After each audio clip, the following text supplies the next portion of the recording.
first half was all about freeing up the vocal cords, extending the range, trying to make sure that it's nice and relaxed and that there's nothing getting in the way of our vocal cords. The other aspect of things that we need to warm up really is our teeth and our tongues and our lips, the consonants particularly, the things that give clarity and diction to what we do and say, because we have to work those hard. We have to be able to get around quick notes and with words.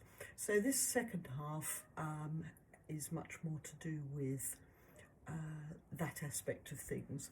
And as I said, if you're coming back into this half cold, do a few little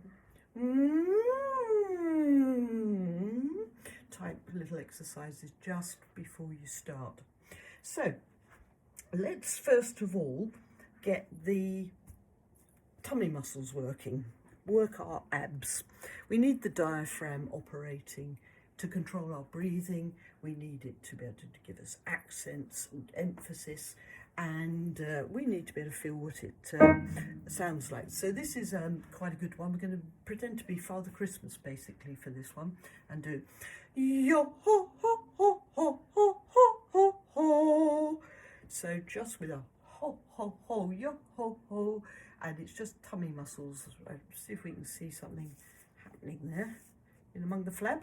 Let's try that one again. Yo ho ho ho ho ho ho ho ho. If I turn around, does it help or not?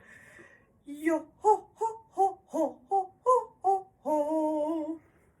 You can't see too as much as I would like there, I'm afraid. A few pounds to get shot off post lockdown, but that's what's happening. I'm not using my throat on it. It's down here. Yo ho ho ho ho ho ho ho ho. Let's do another one. Yo ho ho ho ho ho ho ho ho. Yo ho ho ho ho ho ho ho ho. Let's do ha. Ya ha ha ha ha ha ha ha. Ya ha ha ha ha ha ha ha. One more. Ya ha ha ha ha ha ha ha. Okay, let's see if we can do that same thing now a little bit faster. And we'll go back here and do ya ha ha ha ha ha ha ha ha ha ha ha. So 4 to a beat. Ya ha ha ha ha ha ha ha ha ha ha. Let's do another one. Ya ha ha ha ha ha ha ha ha ha. This is still abdomen muscles. Got it there. Ya ha ha ha ha ha ha ha ha ha. One more. Ya ha ha ha ha ha ha ha ha. Somebody's demonstrating. I sometimes forget which key I'm in. Now, then, what can be really good for teeth and lips and tongues are tongue twisters, which are quite favoured by people who do regular public speaking. They like actors use them quite a lot, singers do as well. They can be spoken ones, they don't have to be sung ones. I've got one or two that I found that are quite fun that I hadn't come across before, that I think we might make use of more in future, and I can send those out to people so that you can use them if you want to. But there's one that I've known in the past, the first line of it, but I've never known the rest of it. And it's this one. My dame hath a lame tame crane, my dame hath a crane that is lame. O gentle Jane, doth my dame's lame tame crane leave and come home again? It's quite a good one. We could put that to a tune and we could sing it. Or another one. What a to-do to die today at a minute or two to two, a thing distinctly hard to say, but harder still to do. For there'll be to two at 20 to 2, a rat-tat-tat-tat, tat, tat, tat, tat, tat, tat, tat, tat, tattoo. And a dragon will come when he hears the drum, at a minute or two to two today, at a minute or two to two. If we put that one up, and we can try and say that one together actually, and maybe even a little bit faster. What are to do to die today, at a minute or two to two? A thing distinctly hard to say, but harder still to do. For there'll be to two at 20 to two, a rat-a-tat-tat-tat-tat-tat-tat-two, and a dragon will come when he hears the drum, at a minute or two to two today, at a minute or two to two. Rather like that one. That gets the tongue going nicely. And another one that you can amuse yourself with at home is a Dr. Seuss poem, which is really rather fun and worth seeing written down, I think, because it really is quite a clever one. But it's a poem about socks. Give me the gift of a grip-top sock, a clip-drape, ship-shaped tip-top sock, not just spin, slick, slapstick, slipshod stock, but a plastic, elastic, grip-top sock.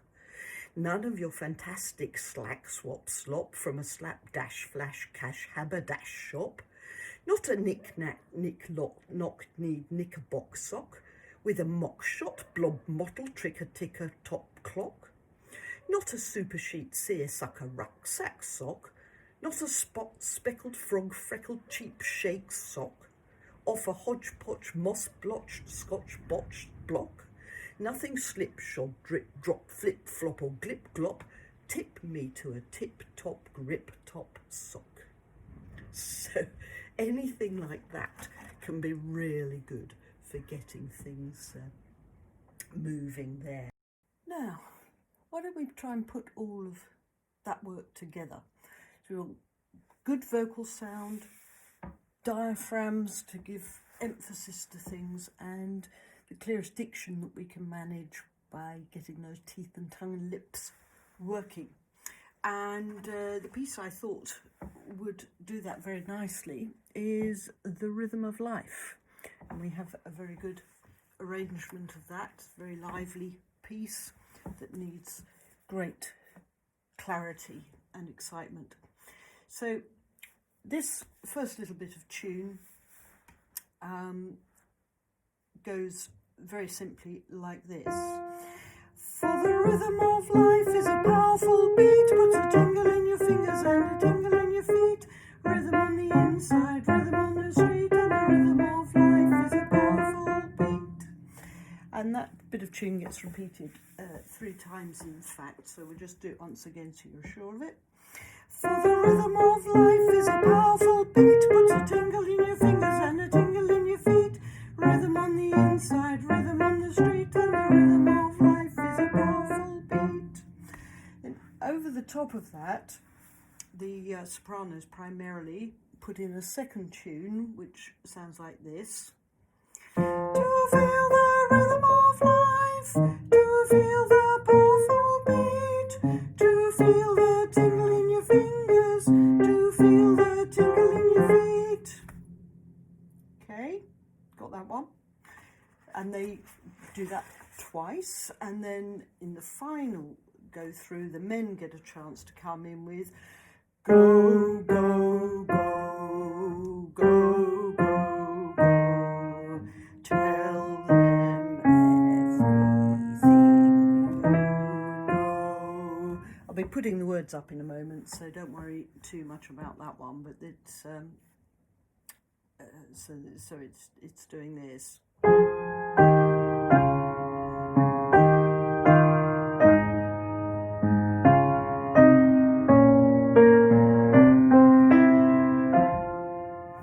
And it all gets put together. So I'm going to play the accompaniment and let's see if we can fit those words and tunes with it. Don't worry if you get lost first time through, because at the end we'll get a bit of help from other people. But here's that section. So we'll do 1 and 2, 1, 2.